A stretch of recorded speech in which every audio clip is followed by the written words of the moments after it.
Hi guys, welcome back to my YouTube channel Rashmi's vlog. ಇವತ್ತಿನ ಈ video ನನ್ನ ಸೀಮತದಲ್ಲಿ ಸಿಕ್ಕಿರೋಂಥ ಸ್ವಲ್ಪ ಸೀರೆಗಳನ್ನು ತೋರಿಸ್ತಾ ಇದ್ದೀನಿ, ಗಿಫ್ಟ್ ಕೊಟ್ಟಿರೋಂಥ ಸೀರೆಗಳು. ಮತ್ತು ಈಗ ಸಡನ್ನಾಗಿ ಯಾಕೆ ನಾವು ಹಾಸ್ಪಿಟಲ್ನ ಚೇಂಜ್ ಮಾಡ್ತಾ ಇದ್ದೀವಿ, ಏನು ಕಾರಣ, ಏನು ಉದ್ದೇಶ ಅನ್ನೋದನ್ನ ನಿಮ್ಮ ಜೊತೆ ಶೇರ್ ಮಾಡ್ತೀನಿ. ಈ ವಿಡಿಯೋ ನಿಮಗೆ ಇಷ್ಟ ಆದಲ್ಲಿ ಲೈಕ್, ಶೇರ್, ಕಮೆಂಟ್ ಮಾಡೋದನ್ನು ಮರಿಬೇಡಿ. ಇನ್ನೂ ಯಾರು ನನ್ನ ಚಾನಲ್ಗೆ ಸಬ್ಸ್ಕ್ರೈಬ್ ಆಗಿಲ್ಲ, ಪ್ಲೀಸ್ ಹೋಗಿ ದಯವಿಟ್ಟು ಸಬ್ಸ್ಕ್ರೈಬ್ ಮಾಡ್ಕೊಳ್ಳಿ. ಈ ಸೀರೆ ಏನು ನೋಡ್ತಿದ್ದೀರಾ, ಇದು ಹರಿಹರಮ್ಮ ಕೊಡಿಸಿ ಸೀರೆ. ಇದು ಬ್ಲೂ ಕಲರಲ್ಲಿದೆ. ಇದಕ್ಕೆ ಸಣ್ಣ ನವಿಲ್ ವರ್ಕ್ ಬಂದಿದೆ. ಸೆಲ್ಫ್ ಇದು ಸೀರೆ.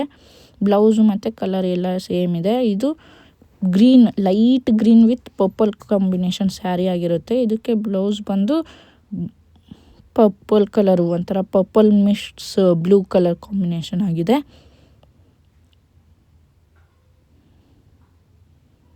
ಇದು ಗ್ರೀನ್ ವಿತ್ ಮೆರೂನ್ ಸ್ಯಾರಿ.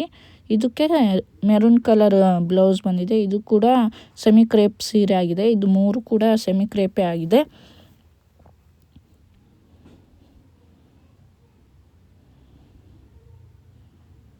ಇದು ಬ್ಲೂ ವಿತ್ ರೆಡ್ ಕಾಂಬಿನೇಷನ್ನು. ಇದು ಒಂಥರ ರಾ ಸಿಲ್ಕ್ ಸ್ಯಾರಿ. ಇದಕ್ಕೆ ರೆಡ್ ಕಲರ್ ಬ್ಲೌಸ್ ಬಂದಿದೆ. ಇದು ಯೆಲ್ಲೋ ವಿತ್ ಗ್ರೀನ್ ಬಾರ್ಡರ್.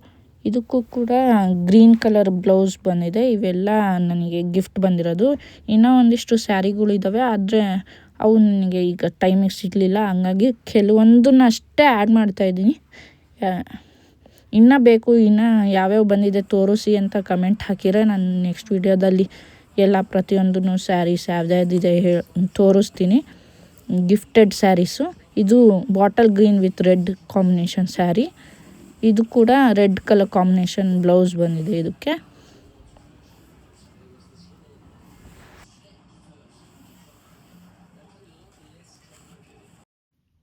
ನನ್ನ ಪ್ರೆಗ್ನೆನ್ಸಿ ಕನ್ಫರ್ಮ್ ಆದಾಗಿಂದ ನಾನು ಗೈನಿಕ್ ನೋಡೋಗ್ತಾ ಇದ್ದೆ, ಯಾರ ಹತ್ರ ಹೆಂಗೆ ತೋರಿಸೋದು ಏನು. ನನಗೆ ಅಷ್ಟು ಇನ್ಫಾರ್ಮೇಷನ್ ಗೊತ್ತಿದ್ದಿಲ್ಲ. ಇಲ್ಲಿ ದಾವಣಗೆರೆಯಲ್ಲಿ ಯಾರು ಚೆನ್ನಾಗಿ ನೋಡ್ತಾರೆ ಅಥವಾ ಯಾರ ಹತ್ರ ಹೋದರೆ ಚೆನ್ನಾಗಿ ಅಂತ ನಾವು ಸ್ವಲ್ಪ ಸಜೆಷನಿಗೋಸ್ಕರ ವೇಟ್ ಮಾಡ್ತಾಯಿದ್ವಿ.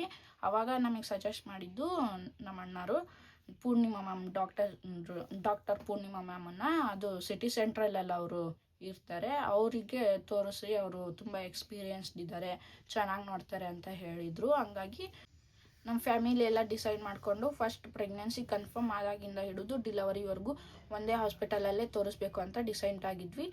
ಆದರೆ ಮಧ್ಯಕ್ಕೆ ನಾವು ಯಾಕೆ ಡಿಸಿಷನ್ನ ಚೇಂಜ್ ಮಾಡಿದ್ವಿ ಅನ್ನೋದನ್ನು ಕಂಪ್ಲೀಟಾಗಿ ಹೇಳ್ತೀನಿ. ನಾವು ಕನ್ಫರ್ಮ್ ಆದಾಗ ಹೋಗಿದ್ದೆ ಸಿಟಿ ಸೆಂಟ್ರಲ್ ಹಾಸ್ಪಿಟಲ್ಲು. ಅಲ್ಲಿ ಎಲ್ಲ ಚೆನ್ನಾಗೇ ಇತ್ತು, ಪರವಾಗಿಲ್ಲ. ಆದರೆ ನಮಗೆ ಒಂದು ಡಿಸಪಾಯಿಂಟ್ಮೆಂಟ್ ಏನಂದರೆ, ಒಳಗಡೆ ಎಲ್ಲೂ ಡಾಕ್ಟ್ರ್ ಹತ್ರ ನಮ್ಮ ಜೊತೆ ಕನ್ಸಲ್ಟೆಂಟಿಗೆ ಯಾರೂ ಬಿಡ್ತಾ ಇದ್ದಿದ್ದಿಲ್ಲ. ಮತ್ತು ಅಲ್ಲಿನ ಕ್ಯೂ ಸಿಸ್ಟಮ್ ನಮ್ಗೆ ಅಷ್ಟೊಂದು ಕಂಫರ್ಟೇಬಲ್ ಅನ್ನಿಸ್ಲಿಲ್ಲ. ಯಾಕಂದರೆ ಬೆಳಗ್ಗೆ 6 ಗಂಟೆಗೆ ಫೋನ್ ಮಾಡಿದ್ರು ಕೂಡ ನಮಗೆ ಸಿಗ್ತಿದ್ದಿದ್ದು ನಂಬರ್ಗಳು 10 ಮೇಲೆ ಅಥವಾ 10 ಮೇಲೇ ಸಿಗ್ತಾ ಇದ್ದಿದ್ದು, 9 to 10 ಮೇಲೇ. ಅದು ಅಲ್ಲಿ ಹೋಗಿ ತೋರಿಸಿ ವಾಪಸ್ ಬರೋ ಅಷ್ಟೊತ್ತಿಗೆ ತುಂಬ ಲೇಟ್ ಆಗೋದು ಮಾಡೋದು. ಎಷ್ಟೋ ಸತಿ 7 o'clockವರೆಗೂ ಅಲ್ಲೇ ಹಾಸ್ಪಿಟಲಲ್ಲೇ ಕಳೆದಿದ್ದುಂಟು ನಾವು. ಮಧ್ಯಾಹ್ನ 2 ಗಂಟೆ 2:30 ಹಂಗೆ ಹೋದರೆ ಅದು ಸ್ವಲ್ಪ ಡಿಸಪಾಯಿಂಟ್ಮೆಂಟ್ ಅನ್ನಿಸ್ತು. ಬಟ್ ಬಿಟ್ಟರೆ ಪೂರ್ಣಿಮಾ ಮ್ಯಾಮಿಂದ ಹೇಳೋದಾದರೆ ನನಗೇನು ಅಷ್ಟೇನು ಬೇಜಾರು ಅನ್ನಿಸ್ಲಿಲ್ಲ. ಅವ್ರು ಪ್ರತಿಯೊಂದು ನಮ್ಮದು ಏನೇ ಇನ್ಫಾರ್ಮೇಷನ್ ಕೇಳೋದಿದ್ರು ಖುಷಿಯಿಂದ ಹೇಳೋರು, ಹಿಂಗೆ ಮಾಡಿ ಅಂತಂದು. ಅದೆಲ್ಲ ನನಗೆ ಅದು ಓಕೆ ಇತ್ತು. ಬಟ್ ಅದು ಹಾಸ್ಪಿಟಾಲಿಟಿ ಸ್ವಲ್ಪ ನನಗೆ ಯಾಕೋ ಇಷ್ಟ ಆಗಲಿಲ್ಲ. ನಾವು ಚೇಂಜ್ ಮಾಡಬೇಕು ಅಂದ್ಕೊಂಡಿದ್ದು ಉದ್ದೇಶ ಯಾಕೆ ಅಂದರೆ, ನಾವು ಫಸ್ಟ್ ನಮ್ಮದು ಇನ್ಶೂರೆನ್ಸನ್ನ ಕ್ಲೈಮ್ ಮಾಡಿಸ್ಬೇಕು ಅಂತ ಇತ್ತು ನಮಗೆ. ಆದರೆ ಅಲ್ಲಿ ಏನಾಗ್ಬಿಡ್ತು, ನಾವು ತೋರಿಸೋ ಹೊತ್ತಿಗೆ 8 months ಕಂಪ್ಲೀಟ್ ಆಗಿ 9 monthಸಿಗೆ ಇನ್ನೇನು ಬಿಡಬೇಕಿತ್ತು ನಂದು.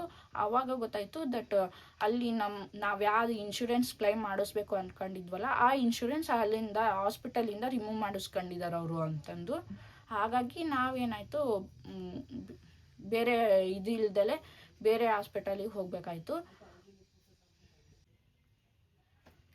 ನಮಗೆ ಸಜೆಷನ್ ಕೊಟ್ಟರು ದಟ್ ಸೌಖ್ಯದ ಹಾಸ್ಪಿಟಲಲ್ಲಿ ಎಲ್ಲ ಇನ್ಶೂರೆನ್ಸು ಕವರ್ ಆಗುತ್ತೆ, ಮತ್ತು ಹಾಸ್ಪಿಟಾಲಿಟಿ ಡಾಕ್ಟರ್ಸ್ ಕೂಡ ಚೆನ್ನಾಗಿ ನೋಡ್ತಾರೆ ಅಂತ. ಅಲ್ಲಿ ನಾವು ಫಸ್ಟ್ ಹೋಗಿದ್ದು ಡಾಕ್ಟರ್ ಮೇಘಾ ಮ್ಯಾಮ್ ಹತ್ರ. ಅವರು ಕೂಡ ನಾವು ಸೌಖ್ಯದಾಗೆ ಫಸ್ಟ್ ಟೈಮ್ ವಿಸಿಟ್ ಕೊಟ್ವಿ. ಅಲ್ಲಿ ನಮಗೆ ಡಾಕ್ಟರ್ ಗೈನಕಾಲಜಿಸ್ಟ್ ಸಿಕ್ಕಿದ್ದು ಡಾಕ್ಟರ್ ಮೇಘಾ ಮ್ಯಾಮ್ ಅಂತ ಹೇಳಿ. ಅವ್ರ ಹತ್ರ ನಾವು ಫಸ್ಟ್ ಕನ್ಸಲ್ಟೆಂಟಿಗೆ ಹೋದಾಗ ಅವರು ನಮಗೆ ಪ್ರತಿಯೊಂದು ನಮ್ಮದು ಡೇಟಾ ಹಿಸ್ಟ್ರಿ ಎಲ್ಲ ಪ್ರತಿಯೊಂದು ಕ್ಲೀನಾಗಿ ನೋಡಿ ಹಿಂಗಿದೆ ನಿಮ್ಮದು ಹೌದಾ ಎಲ್ಲ ಕ್ಲಿಯರಾಗಿ ಇನ್ಫಾರ್ಮೇಷನ್ ತೊಗೊಂಡ್ರು ನಮ್ಮಿಂದ ಏನು ಎಂತು ಪ್ರತಿಯೊಂದು ತೊಗೊಂಡು ಇದು ಚೆನ್ನಾಗೇ ಮಾತಾಡಿದರು. ಕಾನ್ವರ್ಸೇಷನ್ ಚೆನ್ನಾಗಿತ್ತು. ಮತ್ತು ನಮಗೆ ಎಲ್ಲೋ ಒಂದು ಕಡೆ ಕಾನ್ಫಿಡೆನ್ಸ್ ಬಿಲ್ಡ್ ಆಯಿತು ದಟ್ ನಾವು ಇಲ್ಲಿ ಮೂವ್ ಆಗ್ಬೋದು, ನಮ್ಮ ಡಿಲಿವರಿ ಮಾಡಿಸ್ಕೋಬೋದು, ಯಾವುದೇ ರೀತಿ ಪ್ರಾಬ್ಲಮ್ಸ್ ಅಥವಾ ಏನು ಇದು ಆಗಲ್ಲ ಅನ್ನೋದಕ್ಕೆ ನಾವೇನು ಮಾಡಿದ್ವಿ, ನಮ್ಮ ಡಿಲಿವರಿದು ಪ್ರತಿಯೊಂದು ಸೌಖ್ಯದಲ್ಲೇ ಮಾಡಿಸ್ಕೊಂಡ್ವಿ. ಮುಂದಿನ ವಿಡಿಯೋದಲ್ಲಿ ನನ್ನ ಡಿಲಿವರಿ ವ್ಲಾಗ್ ಹೇಗಿತ್ತು ಏನು ಅನ್ನೋದನ್ನು ತಿಳಿಸ್ಕೊಡ್ತೀನಿ. ಅಲ್ಲಿವರೆಗೂ ಟೇಕ್ ಕೇರ್. ಈ ವಿಡಿಯೋ ನಿಮಗೆ ಇಷ್ಟ ಆದಲ್ಲಿ ಪ್ಲೀಸ್ ಲೈಕ್ ಮಾಡಿ. ಇನ್ನೂ ಯಾರು ಚಾನಲ್ಗೆ ಸಬ್ಸ್ಕ್ರೈಬ್ ಆಗಿಲ್ಲ ದಯವಿಟ್ಟು ಹೋಗಿ ಸಬ್ಸ್ಕ್ರೈಬ್ ಮಾಡ್ಕೊಳ್ಳಿ.